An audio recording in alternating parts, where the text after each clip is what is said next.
Hello students, कैसे हैं आप सब लोग।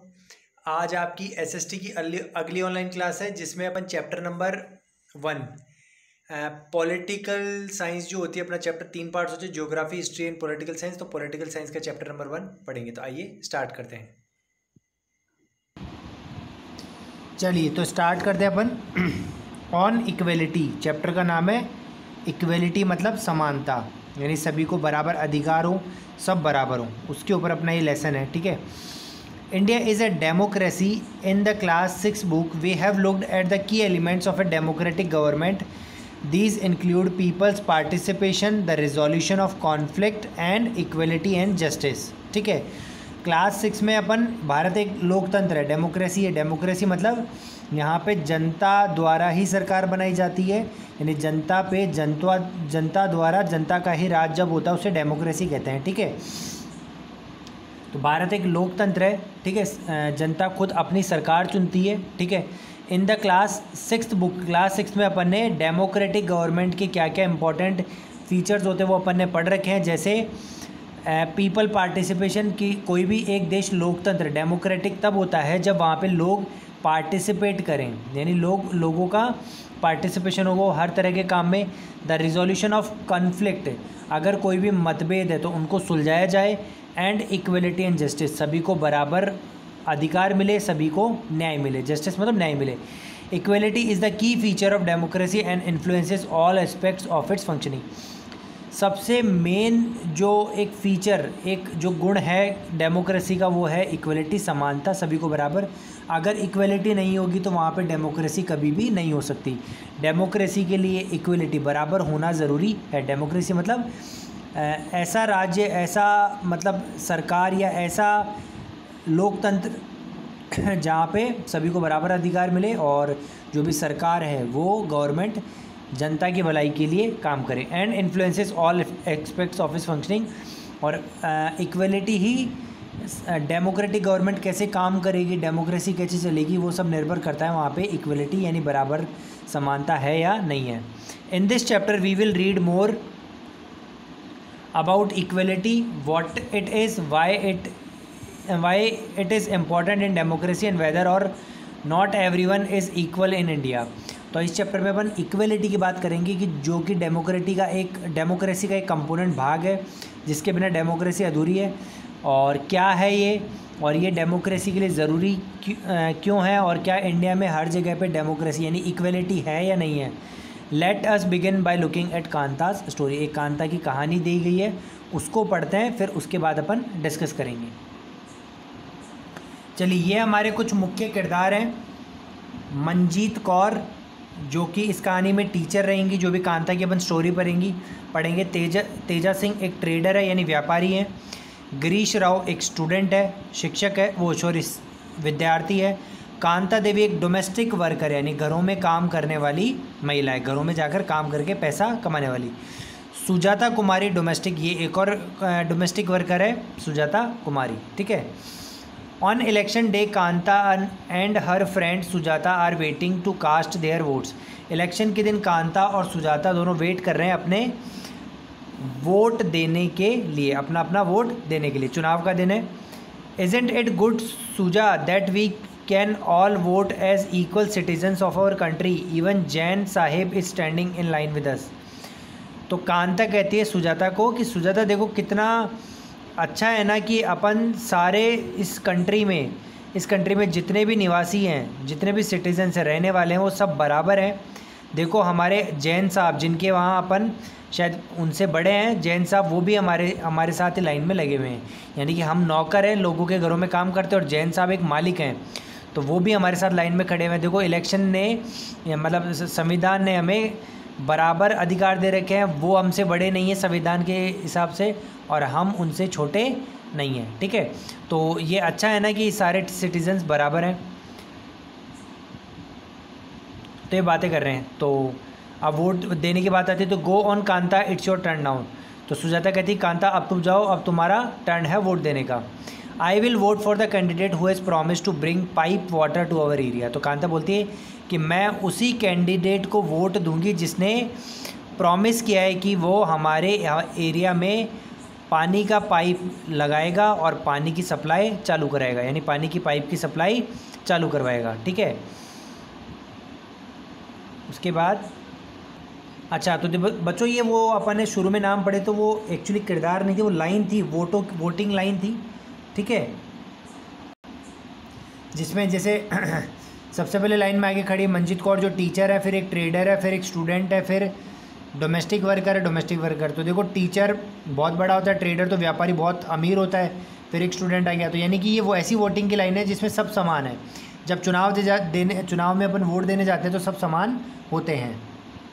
आगे दे रखा है, उसके बाद अब्दुल रहमान एक कलाकार है, फिर एक हाउसवाइफ है, फिर एक कंसल्टेंट है, ये भी जॉब होती है, गवर्नमेंट ऑफिसर है, फिर एक मीडिया पर्सन है, फिर एक अनएम्प्लॉयड है जिसको कोई काम नहीं है, और एक इंडस्ट्रियलिस्ट है। यानी कि कोई भी आदमी कितना ही गरीब कितना ही अमीर क्यों ना हो, वोटिंग लाइन में सब बराबर होते हैं। अब थोड़ी देर बाद में well see you later Kanta, yes namaste saheb. तो साहेब बोलता है, मतलब जो जा रहे वोट देने के बाद, कि कांता अब बाद में मिलते हैं, कभी काम करने होगे घर पे। तो कांता बोलती है कि हाँ namaste sahib. Gudiya has been running fever and I have to take her to the hospital, but I will have to finish the work at sahib house and first and ask for the advance. तो कांता बोलती है कि भाई मेरी गुड़िया के फीवर है और मुझे उसे हॉस्पिटल लेकर जाना है, लेकिन पहले मुझे साहिब जो उनकी साथी अभी वोट दे के गए उनके घर जाके काम करके आना है और फिर कुछ एडवांस मांगना है ताकि मैं उसे हॉस्पिटल में उसका इलाज करवा सकूं। अब वो घर चली जाती है सुजाता, और कांता घर चली जाती है घर पे। अब डॉक्टर से बात कर रही है, have you have some of this you will feel better and when I get back in the evening we will go to the hospital. Okay, तो अब कुछ पीने के लिए लेकर आती है अपनी बेटी के लिए घर पे, बीमार बेटी के लिए, और कहती है कि इसे पियो तुम्हें अच्छा लगेगा, और उसके बाद शाम को जब मैं काम करके आ जाऊँगी तो हॉस्पिटल चलेंगे। अब बाहर जब सुजाता वो कांता जाती तो सोचती हुई जाती है, इट्स नो वंडर दैट गुड़िया fall ills often the Basti is never clean. कि कोई आश्चर्य की बात नहीं है कि गुड़िया बार बार बीमार हो जाती है, बस्ती में कोई गंदगी रहती है, कोई सफाई नहीं रहती, तो बच्चे तो बीमार होंगे ही। अब कांता साहेब के घर पे काम करने चली जाती है। देखो पोछा लगा रही, तो साहेब की वाइफ उसे बोलती है make sure to do the corners properly, ध्यान रहो कि किनारों पे सफाई अच्छे से करनी है। यानी कि वो उसको बोलती है कि भाई अच्छे से सफाई करना। Here's your advance Kanta but don't make a habit of it. No madam. अब साहेब की वाइफ उसे एडवांस दे देती है, यानी वो काम कर लेती है शाम को और बोलती है कि मुझे एडवांस चाहिए, हॉस्पिटल लेके जाना बच्ची को। तो वो मैडम साहेब की वाइफ उसे एडवांस तो दे देती है, पर बोलती है कि ये तुम्हारा एडवांस लो, लेकिन आदत मत बनाना इसे। आदत मतलब तुम आज तो दे दिया एडवांस, लेकिन बार बार तुम हर बार एडवांस मत मांगना। तो कांता बोलती है नो मैडम, नहीं मांगूंगी। दैट इवनिंग, अब शाम हो जाती है तो कांता घर आ जाती है और बेटी को हॉस्पिटल ले जाती है। तो हॉस्पिटल का सीन है, just a few more minutes, बेटी थोड़ी देर और रुक जाओ, बेटी की तबीयत बहुत ख़राब है। तो गोदी में ले हुए और बेटी को बोल रही, समझा रही कि थोड़ी देर और रुक जाओ, डॉक्टर का नंबर आने वाला है। Jain madam and Jain sahib may stand in line to vote but they never have to do it when their children are sick. और सोचती है कि जैन मैडम और जैन साहिब को जब वोटिंग की बारी आई तब तो हमारे साथ खड़े थे, वो बराबर थे हमारे, लेकिन जब भी उनके बच्चे बीमार हो जाए तो उन्हें हमारी तरह लाइन में वेट करना नहीं पड़ता। डॉक्टर पैसा होने के कारण डॉक्टर उनका नंबर पहले लेता है और उनके बच्चों को पहले देखता है। तो ये वो एक कटाक्ष कर रही है कि कैसे संविधान में तो हमें बराबर अधिकार दिए गए हैं, लेकिन पैसा गरीब और मतलब समाज में ऐसी स्थिति है कि गरीब को सुविधा सही से मिल नहीं पाती और अमीर सुविधाएं पहले ले जाता है। तो वहाँ पे गरीब और अमीर बराबर नहीं रह पाते। Equal right to vote. अब बात करते हैं कि वोट करने का बराबर अधिकार। The story above begins with Kanta standing in the line to cast her vote, looking again at the various people who are standing in line with her. Kanta recognise her employer Ashok Jain and Chhote Lal, her neighbour in a democratic country like India, all adults irrespective of what religion they belong to, how much education they have had, what caste they are, or whether they are rich or poor are allowed to vote। ठीक है, तो कांता एक line में खड़ी है जहाँ पे उसको वो देखती है कि उस एक एम्प्लॉयर भी खड़ा है और अशोक जैन और छोटे लाल यानी काम ऑफिस में काम करने वाला उसका नेबर भी है छोटे लाल। ठीक है, इंडिया में सभी को, चाहे उसका कोई धर्म हो, चाहे उसने कितनी शिक्षा प्राप्त करी हो, चाहे वो कितना ही अमीर हो, चाहे कितना ही गरीब, सभी को वोट देने का अधिकार है। This, as you have already read in class 6 book, is called universal adult franchise and is an essential aspect of all democracies. और इस वोट देने के अधिकार को अपन क्या बोलते हैं? यूनिवर्सल अडल्ट फ्रेंचाइज, ठीक है, यानी सभी को बराबर वोट देने का अधिकार है, और यही डेमोक्रेसी का सबसे इम्पॉर्टेंट एक हिस्सा है। The idea of universal adult franchise is based on the idea of equality because it states that every adult in a country irrespective of their wealth and the communities she he belongs to has one vote, ठीक है। और ये universal adult franchise ये बराबर equality पे आधारित है। क्यों? क्योंकि ये सभी को इक्वलिटी, बराबर समानता प्रदान करता है कि कोई भी इंसान, कोई भी व्यक्ति हो किसी भी कंट्री का, चाहे वो उसके पास कितना ही पैसा हो, चाहे वो किसी कम्युनिटी का बिलोंग करता हो, उसका वोट एक ही माना जाएगा, सबके पास एक वोट होता है। Kanta is excited to vote and happy that she is equal to all of others because each of them has one vote. और कांता काफ़ी खुश थी वोट करते टाइम और एक्साइटेड थी कि आज उसे लग रहा था कि आज मैं, मेरे से जो अमीर लोग हैं जिनके मैं काम करती हूँ, उनके बराबर लाइन में खड़ी हूँ। जितना वैल्यू मेरे एक वोट की उतनी ही वैल्यू उनकी है। ऐसा नहीं कि अमीर ने वोट दे दिया तो उसका वोट ज़्यादा वैल्यूएबल है और एक गरीब ने वोट दिया तो उसका वोट कम वैल्यूएबल है। But as her day goes on, Kanta becomes less certain about what this equality really means. लेकिन जैसे जैसे दिन निकलते जाते हैं, कांता फिर वापस मन में उसके दुविधा आने लग जाती कि समानता का रियली मतलब होता क्या है। What is it that makes Kanta unsure? Let's take a look at the day in her life. She lives in a slum and has a drain behind her house. अब कांता के मन में ये दुविधा क्यों आती है, इसके लिए अपन उसके जीने के तरीके को देखते हैं। वो एक कच्ची बस्ती में रहती है और उसके पीछे, उसके घर के पीछे एक बहुत बड़ा नाला है। Her daughter is sick but she can not take the day off from work because she needs to borrow money from her employers to take her child to the doctor. उसकी बेटी बीमार है लेकिन फिर भी वो छुट्टी नहीं ले सकती क्योंकि उसे अब काम करने जाना है अपने एम्प्लॉयर, मतलब उसे उसके मालिक के वहाँ, ताकि उसे पैसा मिले और पैसा लेके फिर वो डॉक्टर के पास जाए। Her job as a domestic help tires her out and she finally ends her day by again standing in a long line. और उसका काम इतना मेहनत वाला है कि पूरे दिन भर उसे थका देता है और एंड में फिर वो उसी लाइन में खुद को खड़ी हुई पाती है। This line in front of the government hospital is unlike the one in the morning because most of the people standing in it are poor. और ये लाइन जो हॉस्पिटल की लाइन में वो खड़ी है, वो सुबह जो वोट देने गई थी उस लाइन से बिल्कुल अलग है क्योंकि वहाँ सब बराबर थे लेकिन यहाँ पे सिर्फ लाइन में गरीबों के बच्चे ही हैं, अमीरों को लाइन में लगने की ज़रूरत नहीं है। अब बात करते हैं अदर काइंड्स ऑफ इक्वलिटी, बाकी और तरीके की समानताएं। Kanta is one of the many people who live in democratic India and who have the right to vote but whose daily living and working conditions are far from equal. Kanta उन लोगों में से एक है जो डोमेस्टिक यानी घरों में काम करने वाली इंडिया के हिस्से में बिलोंग करती है, जिसको वोट करने का राइट तो है लेकिन उसकी डेली लिविंग यानी रोज़ जीने का तरीका और काम करने का तरीका लोगों के बराबर नहीं है। Apart from being poor, people in India experience inequality in different ways. गरीब लोग गरीब होने के साथ साथ और बाकी तरह की भी असमानताएं अनुभव करते हैं। Let us see watch this by means of reading 2 stories given below.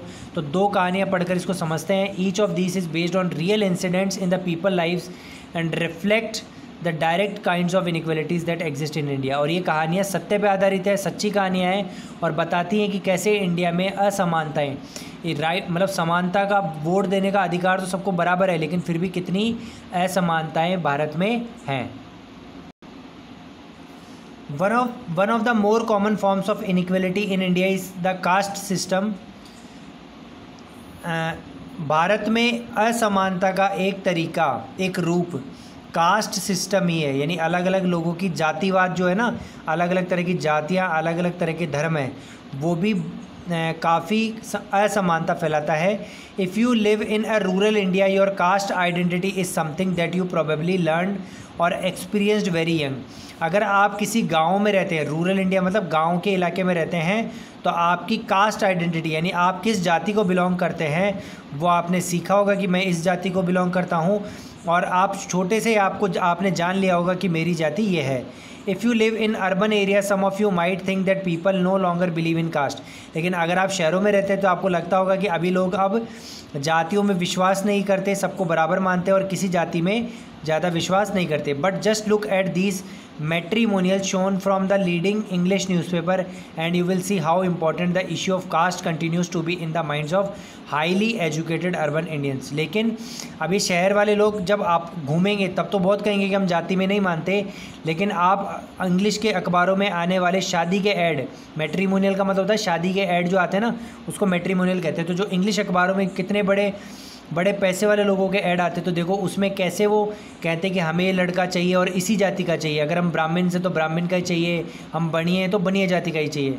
तो वहाँ जाकर उनका फिर ये जो सोच है कि हम सब जातियों को बराबर मानते हैं, वहाँ पे फिर वो ख़त्म हो जाती है और फिर वो भी वही कास्ट सिस्टम को, जातिवाद को बढ़ावा देते जाते हैं। वो पढ़े लिखे हैं, शहरों में रहते हैं, फिर भी जब शादी की बात आती है तो फिर वही जातिवाद की रट लगा लेते हैं। कहने का मतलब कि ऐसे तो जब घूमेंगे तो बोलेंगे कि भाई हाँ सब बराबर हैं, खाना खाते हैं, घूमते हैं, फिरते हैं, लेकिन शादी की बात आएगी तो फिर भी यही कहेंगे कि हमें हमारी जाति में ही शादी करनी है। Now let us read a story about the experiences of A Dalit child attending school. आप एक कहानी पढ़ते हैं जिसमें एक दलित क्या होती है, जो निचली कास्ट होती है, जो ऐसे लोग जिनको अपन कहते हैं भाई वो जिनके लिए कहते हैं ना भाई इनको छुओ मत और वो हो जाएगा, जो ऐसे मतलब फालतू के मिथ्ये चलते रहते हैं। दलित मतलब जो लो कास्ट, निचली जाति के जो लोग हैं, उसकी एक लड़की है, बच्चा है जो स्कूल जाता है। You have already read about Dalit in class 6 में दलित के बारे में आपने काफ़ी पढ़ा है। Dalit is a term that so called lower caste use to address themselves. और लो कास्ट निचली जाति के लोगों को दलित कहा जाता है। दलित मीन्स ब्रोकन, दलित का मतलब होता है टूटे हुए। And by using this word lower caste are pointing to how they were and continue to be seriously discriminated against. और दलितों ने खुद का नाम दलित इसलिए रखा है, इस कास्ट का नाम, अपनी निचली जातियों का नाम, क्योंकि वो बताना चाहते हैं कि कैसे वो समाज के द्वारा भेदभाव के शिकार हैं और कैसे टूट चुके हैं। तो ओम प्रकाश वाल्मीकि जो 1950 में जन्मे, 2013 में देहांत हुआ, is a famous Dalit writer. एक फेमस दलित राइटर है, यानी ऐसे लेखक है जो दलित कम्युनिटी को बिलोंग करते हैं। In his autobiography Joothan he writes, उन्होंने अपनी एक जीवनी लिखी है, खुद ने लिखी है, जूठन, जिसका नाम क्या है Joothan. He writes I had to sit away from the others in the class and that too on the floor. और वो लिखते हैं कि मुझे क्लास में जब मैं छोटा था, क्योंकि मैं निचली कास्ट को बिलोंग करता था, तो मुझे दूसरों से अलग बैठना पड़ता था और ज़मीन पे बैठना पड़ता था। The man ran out before reaching the spot I set on. जिस भी जगह मैं बैठ जाता तो वहाँ से लोग हट जाते थे, उसको छूने से दूर भागते थे। Sometimes I would have to sit way behind everybody right near the door. कई बार मुझे सभी लोगों से काफ़ी दूर दरवाजे पे ही बैठना पड़ता था। Sometimes they would beat me without any reason. और कई बार वो मेरी पिटाई कर देते थे लोग, क्योंकि मैं दलित था, निचली कास्ट को बिलोंग करता था, तो बिना किसी कई बार मेरी पिटाई करते थे। When he was in class 4th the head master asked Om Prakash to sweep the school and the play ground. और जब वो 4th क्लास में था तो हेड मास्टर ने ओम प्रकाश को कहा कि तुम स्कूल की सफाई और प्ले ग्राउंड की सफाई करो। ही राइट्स, वो लिखते हैं Om Prakash, the play ground was way larger than my small physique could handle and in cleaning it my back began to ache. Playground काफ़ी बड़ा हुआ करता था और उसको मेरा छोटा सा शरीर हैंडल करना मुश्किल था, और प्ले ग्राउंड को साफ़ करने में मेरा कमर ही बिल्कुल टूट जाती थी, दर्द होने लगता था, एक मतलब दर्द। My face was covered with dust, मेरा मुंह पूरा धूल से कवर हो जाता था, धूल लग जाती थी चेहरे पे। Dust had gone inside my mouth, मेरे मुंह में धूल चली जाती थी। The other children in my class were studying and I was sweeping, बाकी बच्चे पढ़ते रहते थे और मैं स्कूल की सफाई करवाते रहते थे मुझे, क्योंकि मैं निचली कास्ट का था, दलित था। Headmaster was sitting in his room and watching me, headmaster अपने रूम में बैठकर मुझे देखता रहता था। I was not even allowed to get a drink of water, मुझे पानी पीने के लिए तक नहीं दिया जाता था। आई स्वेप द होल डे, मैं पूरे दिन सफाई करता। From the doors and Windows of the school rooms the eyes of the teacher and the boys saw this spectacle। और विंडो से, दूर से, दरवाज़ों से, रूम से, स्कूल की से टीचर और जो बच्चे अंदर पढ़ रहे होते थे वो मुझे देखते थे। Om Prakash was made to sweep the school and the play ground for the next couple of days and this only came to an end when his father who happened to be passing by saw his son sweeping. अब ओम प्रकाश से कुछ दिन school और ground साफ़ करवाया गया इसी तरीके से, लेकिन एक दिन उसके पिता स्कूल के पास से ही गुजर रहे थे तो उन्होंने उसको, अपने बेटे को सफाई करते हुए देख लिया। He confronted the teachers and then walking away from the school holding Om Prakash hand he said loudly for all of them to hear, you are a teacher, so I am leaving now, but remember this much master, he will study right here in the school and not just him but there will be more coming after him। उन्होंने teachers को मतलब लताड़ा उसके पापा ने और कहा, ज़ोर से कहा अपने बेटे का हाथ पकड़ते हुए, आप यहीं हो टीचर, मैं अभी जा रहा हूँ, लेकिन याद रखना कि ये यहीं पढ़ेगा और पढ़ाई करेगा, काम नहीं करेगा। और यही नहीं, और भी ऐसे बहुत बच्चे आएंगे जो दलित होंगे लेकिन इसी स्कूल में पढ़ेंगे। ठीक है, तो बच्चों आज के लिए पहला पार्ट इतना ही था। ठीक है, तो कैसे दलित था, तो अब देखो कहते हैं ना कि सब बराबर है, इक्वल राइट टू वोट, लेकिन वो बराबर कैसे था? लोग उसे घृणा करते थे और कहते थे कि निचली जाति का है, इसको छुएंगे तो हम भी अशुद्ध हो जाएंगे।